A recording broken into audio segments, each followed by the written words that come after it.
Hello everyone, welcome back to my cooking channel cook with রিমিস kitchen. আজ নিয়েছি কেকের floppy একটা ক্রিম রেসিপি।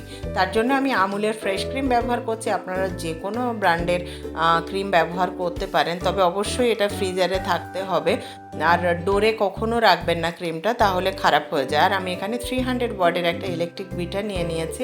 হ্যান্ড বিটারের সাহায্যেও করা যায় কেকটা, ক্রিমটা ফ্লপি করা যায়, কিন্তু সেটা আমি পারি না আর কি, পসিবল হয় না।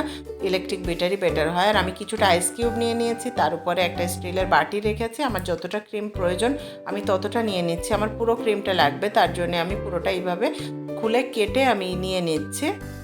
আইস কিউবটা কিন্তু অবশ্যই রাখতে হবে, না হলে কিন্তু ইলেকট্রিক বিটারের একটা পাওয়ার আছে, তো টেম্পারেচারটা বেড়ে যাবে, তার ফলে ক্রিমটা কিন্তু মেল্ট হতে শুরু করবে। ফ্লপি ভাবটা আনতেই পারবো না। আর একবার মেল্ট হয়ে গেলে সত্যি সেটা আর পসিবল নয় ফ্লপি ক্রিম বানানো। প্রথমে ধীরে ধীরে, তারপরে ফুল পাওয়ারে কিন্তু বিট করতে হবে। যতক্ষণ না ফ্লপি হচ্ছে ততক্ষণ আমাকে এইভাবে বিট করে যেতে হবে। মোটামুটি বিট হয়ে গেলে আমি এখানে পাউডার সুগারটা ব্যবহার করতে পারি। দেখুন হয়ে গেছে। এখন আমি একটু পাউডার সুগার, তবে ক্রিম রেডি হয়নি, এই সময় একটু পাউডার সুগার ব্যবহার করবো।